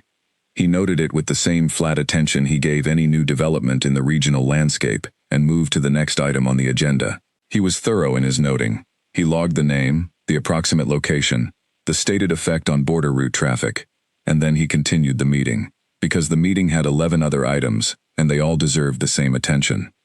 He did not think about Sarah Voss. He had decided not to think about Sarah Voss in the first week after the ceremony, in the specific and deliberate way that he made decisions that needed to stay made. He had looked at what he had done, confirmed the reasoning that had produced it, confirmed that the reasoning was sound and the outcome was necessary, and placed the decision in the category of things that were settled and did not require further examination. He was not someone who spent energy revisiting settled questions. He was, above everything, disciplined. 2 weeks after the trade meeting, his Eastern Border Patrol reported that 2 families from the Ashvale Outer Territories had relocated north. He noted this with the same flat attention, and then asked Owen about it that evening in the brief, direct way he asked about things that were relevant but not urgent. Owen was 51 now, his hair fully gray, and he had been in Caden's orbit since Caden was 18 years old. He was the most reliable source of honest information Caden had access to, because he was one of the vanishingly rare people who told you what they actually knew, rather than what they thought you wanted to know. He said what he had confirmed. Both families had gone specifically to the Iron Vale settlement. The apparent draw was the settlement's organizational structure, which was being described in various reports as rank-blind and contribution-based. "Interesting model," Caden said. "Apparently effective," Owen said, with the careful neutrality he used for things he was noting, rather than weighing in on. A pause. "Keep track of it," Caden said. "Yes," Owen said. The third occasion was a diplomatic dinner with the party from the Eastern Territories. Lady Cora led the delegation with the direct, well-traveled energy of someone who had spent enough time in the world to have stopped caring about diplomatic softening and cared deeply about diplomatic accuracy. She mentioned Iron Vale in the context of the Northern Regional Network, in the way she mentioned things she found genuinely impressive, directly, specifically, with the particular weight of someone who had sent a team there and received a thorough report and agreed with what the report contained. She said remarkable. She said the diplomatic sophistication of its leadership was among the highest her team had encountered in years. She said it appeared to be developing into a genuine kingdom, At speed she found both impressive and strategically relevant to the eastern trade routes. Kaidan asked, in the even tone he used for information gathering at dinner tables, who the Alpha was. Lady Cora smiled in the way of someone about to deliver a line they had reason to believe would be memorable. Sarah Voss, she said. The dinner continued. The room continued. Kaidan's expression did not change. He returned to his study later that night, and sat at his desk, and did not light additional candles. The fire in the grate was sufficient to see by, and he was not going to work. What happened in the 40 minutes before Owen appeared quietly in the doorway was not dramatic and was not a breakdown. It was the specific, irrefutable arrival of understanding that had been working toward the surface for some time, and had now reached it. He had been wrong about her. The reasoning he had applied on the ceremony night had been real. He had believed what he believed, that the bond was circumstance, that Ashvale needed more than circumstance in its Alpha's partner, that the practical requirements of his position outweighed what was offered by the accident of the goddess's choice. The reasoning had contained genuine logic, but the reasoning had rested on an assessment, and the assessment had been wrong. And the assessment had been wrong in the specific way that assessments were wrong when you stopped at the surface, and treated the surface as the complete picture. He had seen the gray dress, and the worn boots, and the careful invisibility, and he had extrapolated from those things to a conclusion about what she was. He had not looked past them to what they were in response to. He had not spent the time to see her clearly, to understand that the smallness was a strategy, not a nature, and that strategies were not the same as truths. He had seen her, in the fraction of a second before the calculation arrived, before he managed himself into position. He had seen her. Something in him had known. And then the calculation arrived and covered it, and he had spoken, and the bond had broken, and she had stood up and walked away, and gone north. And built a kingdom. He sat with this in the dark, applying the same methodical honesty to himself that he applied to strategic assessments, because there was no point in being scrupulously honest about the world, and dishonest about yourself. He had been wrong. He was living in the consequence. Owen appeared in the doorway after 40 minutes. He was carrying tea, which was either consideration or a reason to be present, or both. He set it on the desk. Lady Cora was impressed with the northern settlement, Owen said. She was, Kaidan said. A silence that lasted long enough for both of them to understand what it contained. The name came up, Owen said, very carefully. It did, Kaidan said. Another silence. Good night, Owen, Kaidan said. Good night, Owen said, and went. Kaidan sat alone with the fire for another hour. Then he went to bed. He continued his work in the days that followed. Ashvale's operations ran with the same competence they always had. The council met, trade was managed, the kingdom functioned. In the board of any objective accounting, Kaidan was doing his job well. But he had begun to feel, with an increasing precision he could not silence, the specific difference between a kingdom that functioned and a kingdom that was alive. He had always known, abstractly, that the two were not the same thing. He had not felt the gap between them with this texture before. His council was loyal and static. His people followed him with the reliable, uncomplicated trust of people who believed in competence above them. They did not love him in the way that some wolves loved their alphas, with the invested, personal, engaged quality of people, who felt that the authority above them was also somehow for them, was building something for them, had a vision of what they were collectively becoming. He was respected. He was not beloved. He was followed. He was not inspired. His outer territories were quiet in the way of places that had stopped expecting things to change, rather than the way of places that were content. His families were leaving, slowly, by ones and twos, heading north, heading to Ironvale. He did not reach out to Ironvale. He did not send an envoy. He made no contact, and gave no sign. He had made a choice, and he would carry the choice, because that was what choices required. But Ashvale, in the particular quiet of late evenings when the council building emptied and the fires burned low, felt different than it had felt before a diplomat set a name at his dinner table. Owen watched him, as Owen always watched. He said nothing. He was waiting for the right moment. And Ironvale kept growing, and the name kept traveling, and the map of power in the northern continent was being quietly redrawn, by a wolf who had packed a single bag in a rented room on the morning after the worst night of her life, and walked north until she found the ground she was meant to build on. The border dispute arrived the following winter. It arrived, as most border disputes between sophisticated parties arrived, not through aggression, but through ambiguity. A trade caravan from the Eastern Alliance used a route that crossed into what Ironvale had formalized as its northern approach corridor. The caravan had been using that route for 2 seasons, and had not been informed of the new territorial arrangement. The conflict was administrative rather than hostile, but administrative conflicts between parties of this kind had a reliable tendency to escalate if they were not addressed at the appropriate level with the appropriate directness. Both sides wrote careful letters across 6 weeks. Both councils reached the same conclusion independently, and then by mutual agreement. This needed direct conversation between principals. A summit was arranged, neutral ground, the old stone hall at the boundary point. Both sides agreed on the date and the format. Caden prepared with the thoroughness he brought to everything. He reviewed every letter. He briefed his team on every position and the reasoning that supported it. He selected 6 diplomats whose judgment he trusted, and 2 senior warriors whose presence was appropriate to the occasion. He organized his approach and arrived at the stone hall on the agreed morning with the composed efficiency of someone who had been conducting important meetings for 3 years and had developed a methodology that worked. He told his council this was a routine matter. Owen held the letter with Ironvale's formal seal on it and looked at it for a moment longer than he needed to. Then he set it on the table. He did not look at Caden. They traveled to the stone hall on a cold, clear morning. Caden's team arrived first and settled in and reviewed their materials and made themselves ready. And then the sound of horses reached the hall from the north. The border dispute arrived on a cold morning in late autumn.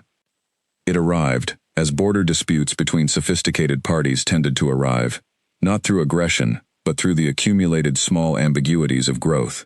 A trade caravan from an Eastern Alliance used a route that passed through what Ironvale had recently formalized as its northern approach corridor. The caravan had been using that route for 2 seasons, and had not been informed of the new designation. The resulting conflict was administrative rather than hostile, but administrative conflicts had a reliable tendency to become hostile ones if left unaddressed at the appropriate level. Letters went back and forth over 6 weeks. Both sides wrote carefully, maintaining the good faith that characterized people who wanted a resolution and understood that how you asked for one mattered as much as what you were asking for. The letters were specific, the positions were clear, and both councils reached the same conclusion independently. This needed to be resolved through direct conversation between principals, not continued through correspondence. A summit was arranged. The old stone hall at the boundary point between both territories was chosen as neutral ground. It had served this function before, decades ago, for parties now long resolved or long forgotten, and it bore the particular quality of places that had witnessed many important conversations and had no strong feelings about any of them. Both sides agreed on the date and the terms and the format. Caden prepared with the thoroughness he brought to everything. He reviewed every letter in the correspondence. He briefed his diplomatic team on each position and the reasoning behind it. He selected 6 negotiators whose judgment he trusted and 2 senior warriors whose presence was appropriate to the occasion. He organized his materials and arrived at the stone hall with the composed efficiency of a man who had been conducting important meetings for 3 years and had developed a reliable methodology for them. He told his council this was a routine matter. His council believed him. Owen read the letter bearing Ironvale's formal seal and held it for a moment longer than necessary before setting it on the table. He did not look at Caden when he put it down. He looked at the window. Then he went back to his own work. The stone hall was cold in the way of old stone buildings that had not been warmed by use in some time. Caden's team arrived first and spent 40 minutes reviewing their materials and arranging the large central table and making themselves at home, in the practical way of people who knew how to settle into an unfamiliar space before others arrived. The sound of horses reached the hall at the time agreed upon. Caden was standing near the eastern window reviewing a summary document when the horses arrived. The document was there because it gave him something to look at that was not the window. He was watching the window. 3 riders approached from the north. The first 2 came down from their horses and moved toward the hall with the economical ease of people who traveled regularly in difficult conditions, and had long since stopped making anything of the process. The third rider pulled her horse to a stop and dismounted, with the fluid efficiency of someone for whom riding in rough country had become entirely unremarkable, and she turned toward the hall. He saw her face. He had not prepared himself for this, which was itself information. He had been thorough and methodical in every other preparation. He had reviewed every document and briefed every member of his team, and thought carefully about every position. He had not prepared himself for seeing her face. She looked well, completely well. The 2 years had taken nothing from her. They had given her something instead, a quality in the way she carried herself that he recognized as settled, not in the way of someone who had worked hard to appear settled, but in the way of someone who had resolved something genuinely, and was no longer spending energy on the unresolved portion of it. She did not look up toward the window. He stepped back. The formal greetings inside the hall were correct and courteous. Names, titles, the small ceremonial acknowledgments that occasions of this kind required from both sides. Her advisor was Alec, lean and quick-minded, introduced with the ease of someone who had been in a great many rooms exactly like this one. Her beta was Garrett, broad and watchful, who said almost nothing and missed nothing. When her eyes reached Caden in the sequence of introductions, they held for exactly the duration that courtesy required. Her expression was clear and direct, and said something he had not prepared for, which was, nothing. Not anger, not satisfaction, not grief or triumph or anything he had spent preparation time readying himself to navigate. She looked at him the way you looked at a place you had been once, and understood clearly, and had no need to revisit. She looked through the looking, to what they were there to do. She sat down and opened her materials. The negotiations ran for 2 full days. She was precise. She was fair with the particular quality of fairness that came from a position of genuine strength. Not the fairness of someone who needed to seem fair, but the fairness of someone who had decided it was the most effective approach, and whose effectiveness was not in question. She conceded where concession was genuinely reasonable, and held firm where it was not, and the line between those two things was drawn without apology, and held without drama. Caden found himself, across those 2 days, experiencing an uncomplicated respect for the quality of her thinking. It was its own thing, separate from everything else between them, and it was real.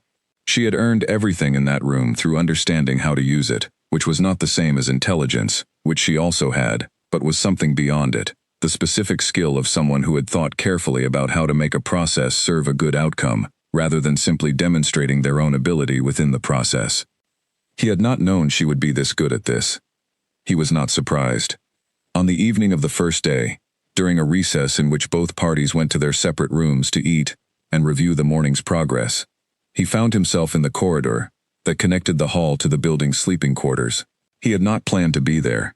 He had come with something vague and unformed, some impulse that he had not examined closely enough before acting on it. She was at the corridor's far end, at the narrow window that looked out toward the north, with a cup of water in her hand. The quality of her posture said she was taking a moment of quiet between the long day and what remained of it, not going anywhere, not waiting for anything, simply present. He walked toward her. He stopped beside her. They stood at the window together, and neither of them spoke for a moment, and the dark outside the old glass held nothing of particular significance, except the fact of the dark. Then he said her name. Just her name, because the name was the beginning, and he was not certain what came after it. But the beginning had to come first, before any of it could follow. She turned and looked at him. He saw her face clearly in the low corridor light. She was listening with the full, unhurried, genuine quality she brought to things. Below the listening, visible and decided, was something else, the specific quality of a door that was not open. He opened his mouth. The words had existed in some form for months, somewhere below his daily functioning, in the place where things lived, that he had filed under necessary rather than comfortable. They were not excuses. They were not the kind of explanation that minimized what had been done. They were an honest accounting of what he had not done, and what he understood now that he had not understood then, and what the distance between those 2 moments had cost. She listened for the length of time it took him to say her name and draw a breath. Then she said, without cruelty and without drama, "That door is closed." She returned to the hall. He stood at the window for a long moment. The cold air through the old frame was specific and immediate. Then he straightened and followed her back to the table. The treaty was signed the following afternoon. It was a good treaty, fair and specific and detailed enough to prevent reinterpretation, without being so rigid that it could not accommodate the future. Iron Vale received the approach corridor, access its trade operations required. Ashvale received the route clarifications its eastern merchants had been requesting for 2 seasons. Both sides signed. The witnesses recorded it. The documents were sealed. The Iron Vale party gathered their materials with the calm efficiency of people who had accomplished what they came to do. Caden stood near the eastern window. He watched Sarah say a few words to Alec near the entrance. He watched her accept a sealed copy of the treaty and turn toward the door. He watched her cross the hall with the unhurried, directed quality of movement that he had recognized and understood as hers since the night in the clearing. She did not look toward the window. She walked through the hall's entrance and mounted her horse, and the Iron Vale party turned north, and the sound of their horses on the frozen ground faded gradually into the tree line. Then there was only the silence of the stone hall, and Owen standing at his elbow. "The treaty is signed," Owen said. "Yes," Caden said. His eyes stayed on the empty road. A pause. Owen chose the next words with the care of someone who had been deciding for a long time whether to say them, and had concluded that the time was now. "She is exactly what they say she is," he said. Caden said nothing. He kept his eyes on the road. He held them there until there was no longer any reason to hold them there, and then he turned from the window and collected his coat and went to gather his team to make the journey home. He did it well. He had always done things well. But the road back to Ashvale had a specific quality of absence on his right side, where the road north continued without him. 5 years after the treaty was signed, a girl named Sable arrived at Iron Vale's southern gate on a gray afternoon in early autumn. She was 17. She had traveled 11 days on her own from a pack in the south that had become unlivable. She had been told about Iron Vale by a friend of a friend of a friend, which was how information traveled through the informal networks of wolves who had no official channels to use. By mouth, one person at a time, the story changing slightly with each telling, but the core of it staying constant. There is a place in the north where rank is not what determines who you are. Finn was the gate warden, calm, thorough, observant in the way of someone whose job it was to read arriving strangers accurately, and who took the job seriously. He asked her the standard questions about her journey, her health, what she was looking for. He did not ask about her rank designation. That was a specific and deliberate instruction from the Alpha. You did not ask at the gate, because rank was not the first thing anyone needed to have established about themselves when they were arriving somewhere new. Sable was shown to the arrivals quarter, given food and a room, and told that the Alpha met personally with new arrivals every 3 days. She spent those 3 days looking at Iron Vale. What she saw was not dramatic. That was the most significant thing about it. It was not dramatic. There was a school building with actual students in it, and actual teachers who took the teaching seriously. There was a market that ran 6 days a week with a range of goods, suggesting real trade relationships with the outside world. There was a medicinal center with 4 healers, and from outside she could see through its windows that it was being actively used. There were wolves doing work, every kind of work, performed by every designation, without the specific deference structure that everywhere she had ever been used to manage who spoke and who listened and who led and who followed. No one was performing the settlement's values. The values were simply present in how things worked, day to day, without announcement, because they had been built into the structure at the beginning, and the structure held them without effort. She saw Ren on the second afternoon. Ren was 20 now. She was in the eastern training yard with 3 younger wolves, running a defense drill with the focused, demanding energy of a teacher who had high standards and no patience for excuses. She moved through the yard with the complete, unhesitating physical assurance of someone whose body had been hers for a long time. Not gifted, not natural, earned. She had earned it over 5 years of specific and disciplined work. Sable watched for a few minutes from the path. Then she went back to the arrivals quarter and sat with what she had seen. She cried that evening. Not loudly, not for long. She had never been someone who cried at length, but genuinely, with the specific emotion of arriving somewhere you had not known you were looking for until you were standing in it. Relief, mostly. The particular relief of a door opening after a very long time of standing in front of it. The meeting with the Alpha happened on the 3rd morning. Sarah came herself, without escort, in the same practical clothes she wore most days, and sat down across the table from Sable and looked at her directly. She had been doing this for 5 years, meeting new arrivals herself, at the table in the arrivals building, without ceremony or distance. She had decided early on that the first conversation a new wolf had in Ironvale should happen with the alpha, rather than with an administrator, because the first conversation set the tone for everything that followed. She recognized the shape of the story in Sable's eyes, without needing the details of it. "Tell me what you're good at," she said. Sable told her. Plants, what they did and why. The specific medicinal and practical uses of each, catalogued in her memory from 5 years of obsessive study, because it had been the first thing she had ever found, that she was genuinely good at, and no one had been able to take it from her. Sarah said, "Clara runs the medicinal program. I'll introduce you tomorrow. She has been looking for someone with serious herbal knowledge for 2 seasons. Sable asked what she owed in exchange. Sarah looked at her for a long moment. "Be useful," she said. "Be honest. When something is wrong, say so. When you make a mistake, own it. When you don't understand something, ask." She paused. "That is what Ironvale asks of everyone." Sable nodded. "One more thing," Sarah said, leaning forward slightly. "Whatever designation they gave you, whatever that place decided you were, leave it at the gate. It does not apply here. What applies here is what you do." Sable went back to the arrivals quarter and then walked to the northern edge of the settlement and stood looking out at the wide, cold, open country beyond it. The country that Sarah Voss had walked into alone with a single pack and 15 minutes of grief and a decision, and she stood there for a long time. Then she went to find something useful to do. In the council building that same afternoon, Alec placed the final page of the 4th volume on the archive shelf. He stood back and looked at the 4 volumes. 5 years of careful, honest record. The full history of what Ironvale had been and become, written with the specific commitment to accuracy that Sarah had required from the beginning, including the failures, including the decisions that had needed to be revised, and the reasoning that had proven insufficient, including the conversations that had been difficult and the results of votes that had not been unanimous. He had written the opening line of the 1st volume 6 months ago, had rewritten it 3 times, had left it alone for a week, had come back and found that the version he first wrote was the one that was true. The opening line read, "This is the record of a kingdom built from its first stone by a wolf who understood that what you are made of matters more than what you are called." He brought the volume to Sarah that evening. She was in the council chamber working through the season's correspondence, trade discussions requested by 3 kingdoms, each letter requiring a reply that was specific and considered, and said what it needed to say without excess. She looked up when he set the volume on the edge of the table.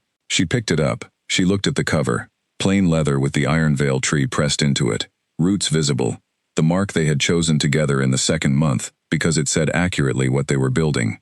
She opened it to the 1st page. She read the opening line. She was quiet for a long moment. "It's honest," she said. "That's what I was going for," he said. She gave him the look that had warmth in it, and he received it with the satisfaction of someone who had put 5 serious years into something and found it solid. He said goodnight and went home.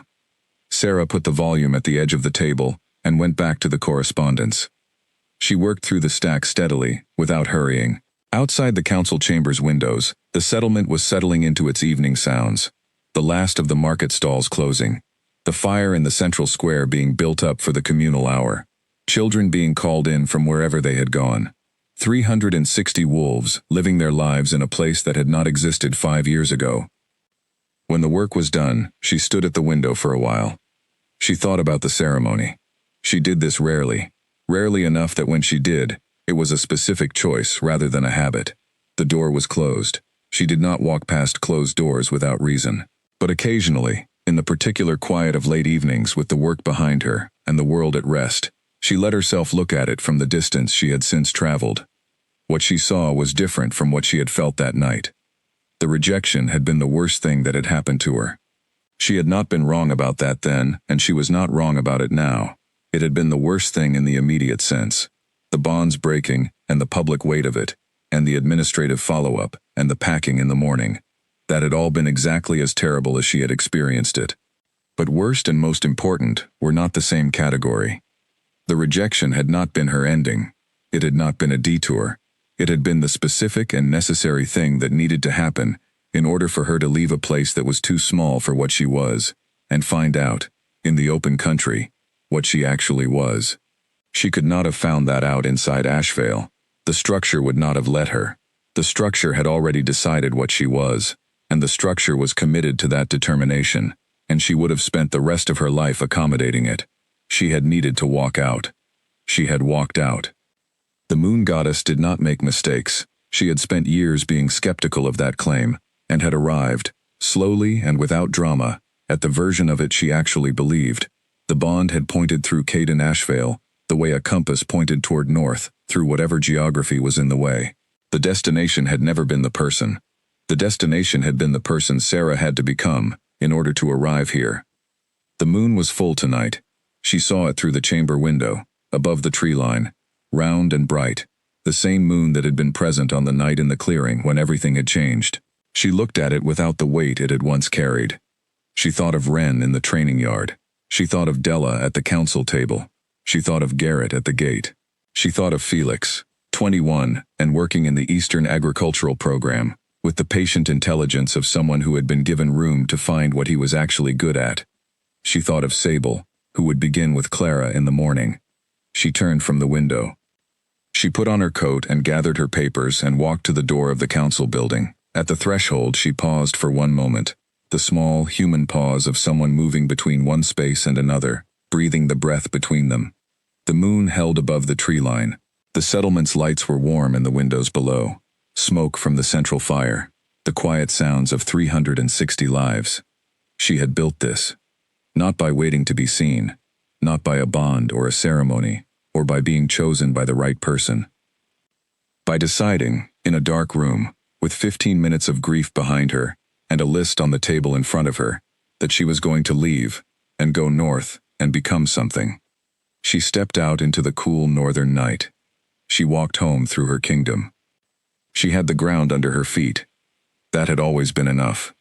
That would always be enough. The morning Alec presented the first volume of the official Ironvale archive, Sarah was already 3 hours into her workday. She had been at the council table since before sunrise, with the correspondence from the Eastern Territories spread across the table in front of her. 2 trade requests, 1 formal diplomatic inquiry, and a letter from a kingdom she had not previously had contact with, that had heard about Ironvale from a third party, and wanted to know whether the stories were accurate. She drafted replies to each of them in sequence, working through the stack with the methodical focus she had always brought to administrative tasks, which was the same focus she had brought to chopping wood and mending fence posts in Ashvale, applied now to a very different kind of material. Garrett appeared in the doorway around the 2nd hour with the morning security report. He delivered it the way he delivered everything, efficiently, completely, without decoration, and then remained in the doorway for a moment, with the look of someone who had something else to say. Wren's group completed the northern perimeter assessment, he said. How did it go? She found 3 spots that needed reinforcement. Already had them fixed before she delivered the report. Sarah looked up from her correspondence. She didn't wait for approval? Said waiting to report before fixing an obvious problem was inefficient. He paused. She was right. Sarah was quiet for a moment. Good, she said. Garrett almost smiled. He went back to the gate. Wren was 20 now. She ran the Eastern Defense training with the focused, demanding competence of someone who held her standards very high and had arrived at them through specific and documented experience. She had developed her own methodology over 5 years, a combination of what Garrett had taught her in the first year and what she had built from that foundation, through practice and experiment, and the willingness to keep adjusting when something did not work. 3 neighboring settlements had sent wolves to observe her training program. 2 of them had formally adopted portions of it. She stopped by the council chamber occasionally in the evenings when Sarah was working late. She delivered her reports directly and left when the reports were done, because she was not someone who stayed past the point of usefulness. One evening in the 4th year she had stood in the doorway after her report was finished and said, without preamble, I want you to know that I understand what this place is. Not everyone who comes here can say that yet. I can, and I wanted you to know. Sarah had looked at her for a long moment. She said, I know you can. That's why you're exactly where you are. Wren nodded and went back to her work. The Arrivals building had seen 3 new wolves in the past week alone. A family of 4 from a pack that had become unstable after a leadership dispute. They arrived with 2 young children, ages 6 and 8, who had spent the journey quiet in the way of children who had absorbed the stress of their parents' uncertainty. Within a day of arriving in Ironvale, both children were running between the school building and the central fire, which Sarah took as an accurate assessment of the settlement's atmosphere.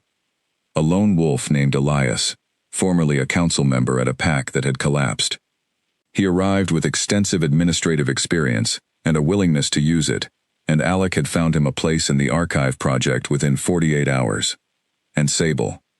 Sable had been at Ironvale for 3 days and had already been working with Clara in the medicinal center for 2 of them, because Clara had taken one conversation with her and determined that she was not going to let 2 days of standard arrival processing slow down access to the herbal knowledge Sable had been accumulating since she was 12. The 2 of them had spent the past 2 mornings in Clara's workroom with every plant sample in Ironvale's stores spread across the table between them, cross-referencing what Sable knew against what the medicinal center had been doing, and the results had already produced 3 adjustments to the standard treatment protocols. Sarah had heard about this from Clara directly. Clara had come to the council chamber on the 2nd morning specifically to say, "The girl knows her plants." She had the tone of someone who had found something they had been looking for. Alec knocked on the open door of the council chamber at midday. He was carrying the first volume of the archive. He held it with both hands, not the casual grip of someone transporting an object, but the deliberate hold of someone carrying something they had been working toward for a long time. He was 48 now, lean and sharp-minded, and he had been keeping records since the day Sarah had sat down across from him at the eastern edge of the camp and asked what she would need to do to have an official record. He had written that opening line 6 months ago. He had rewritten it 3 times over the following weeks. He had put it away and not looked at it for another week, and when he came back to it, he found that the first version had been the one that said what needed to be said. This is the record of a kingdom, built from its first stone, by a wolf, who understood that what you are made of matters more than what you are called. He set the volume on the edge of Sarah's table. She set down her pen and looked at it. The cover was plain leather with the Ironvale symbol pressed into it, the tree with visible roots that the council had chosen together in the 2nd month of the settlement's formal existence, because it said accurately what they had committed to building, something with roots deep enough to hold, something you could read from the ground up. She picked up the volume. She looked at the cover for a moment. Then she opened it to the first page. She read the opening line. She sat with it for what it was, a line that had taken 5 years of specific daily work to make true, that had the quality of things that were true in the particular way that only things you had lived could be true. "It's honest," she said. "That's what I decided to prioritize," he said. "You can disagree with my choices. The archive has room for notes." She looked at him with something warm in it, and he received it with the quiet, specific satisfaction of someone who had done something carefully for a long time and was standing at the point where the care had produced its result. "Good night," he said. "Good night, Alec," she said. He went home. She put the archive volume at the edge of the table and finished her correspondence. She sealed the replies and set them in the stack for the morning courier. She organized her notes and put the documents she had been working with into their proper order. She did the end-of-day tasks in the end-of-day sequence she had developed over 5 years of running a kingdom, because routine was the infrastructure of function, and she had no romantic feelings about resisting it. When the work was done, she stood. She stood at the window of the council chamber and looked out at the settlement. 360 wolves. 412 by the end of the season, if the families in negotiation confirmed their arrival. A school with 28 students and 3 teachers. A medicinal center that was training its own practitioners and sending them outward into the regional network. An archive in 4 completed volumes, the 5th underway, honest and detailed, and including everything, including Doran, including the failures, including the votes that had not been unanimous, and the decisions that had needed to be revised. 8 trade agreements with kingdoms that would not have sent a first letter to an Omega Alpha in a settlement nobody had heard of 5 years ago. She had not known, when she lit the candle in her rented room in Ashvale and sat down with a list of what she had and what she could carry, that this was what the list would build toward. You could not see a destination from a beginning.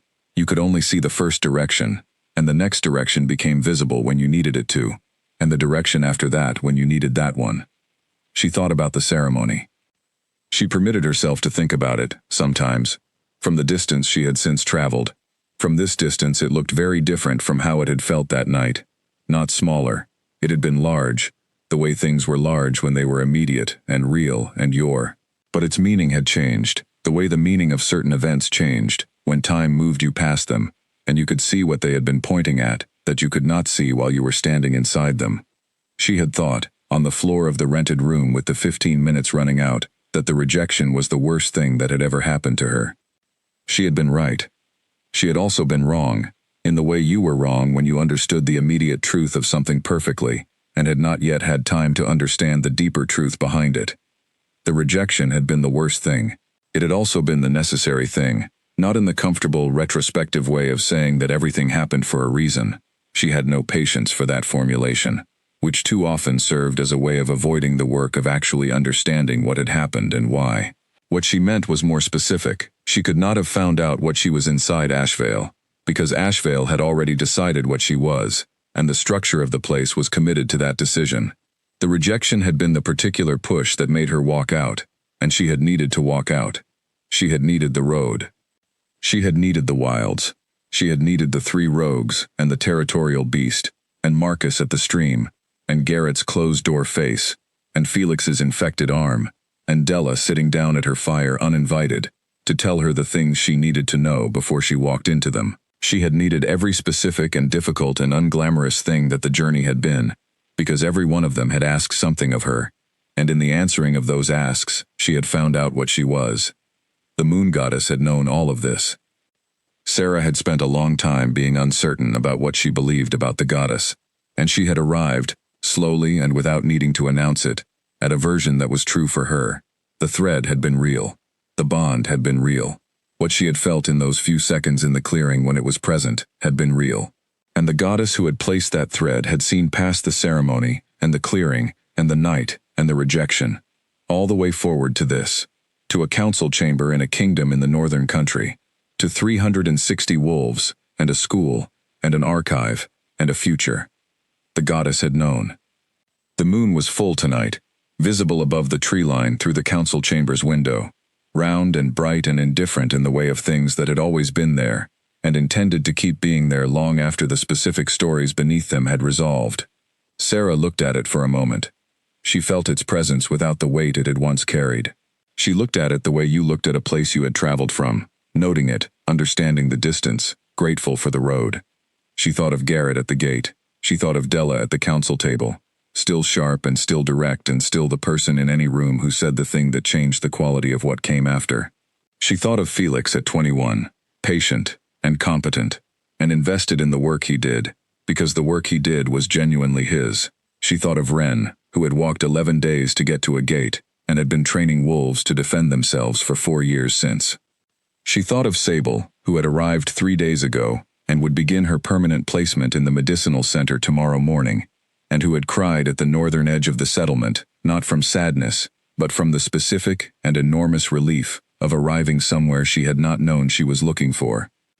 Sarah knew that feeling. She had felt it at the stream with Marcus. She had felt it at the Iron Vale perimeter, looking through the trees at the camp in the early morning, before she crossed in to help Felix.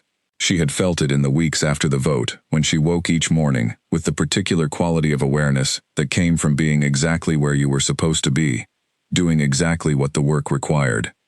She felt it still. That had not diminished with time. If anything, it had grown more specific, more present, more clearly hers. She had built this. Not by waiting for permission, not by being chosen, not by the bond or the ceremony, or by proximity to someone powerful enough to lift her by association. She had built it by making a decision in a dark room, with 15 minutes of grief already behind her, and by packing a bag, and by walking out of a gate and turning north, and refusing to stop for anything that was not the actual end of the path. She turned from the window. The archive volume was on the edge of the table. The correspondence was in the courier stack. The council chamber was clean and organized, and ready for the morning session. Tomorrow there would be the family of 4 to follow up with, and the trade letters to send, and the meeting with Sable and Clara that Sarah intended to sit in on, and the 12 other ordinary things, that required her attention and her judgment and the particular quality of leadership she had spent 5 years becoming capable of. She put on her coat. She picked up the archive volume and carried it to the shelf where Alec had placed the others, and she stood the 4 of them side by side for a moment and looked at them. 5 years. All of it here, in honest record, written to be read by someone 50 years from now who wanted to understand what this had actually been. She went to the door. She stepped out into the northern night. The air was cold and clean and specific, the air of a place that had been tending itself for a long time and knew how to do it.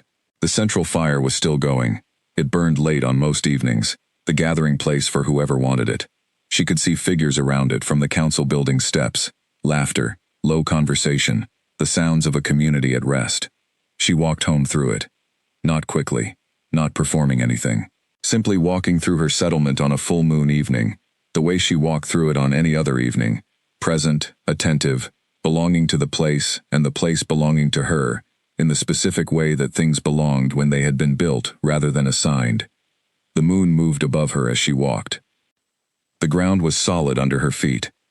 That had been enough on the night she first pressed her palm against it in the clearing, certain only that the ground was there. It was still enough now, in this different and larger and more complete version of the same truth. It would always be enough. She turned at the path to her house and went inside and closed the door, and the northern night settled over Ironvale quietly, the way it always did, the way it would tomorrow, the way it would for a long time after any particular story had finished being told.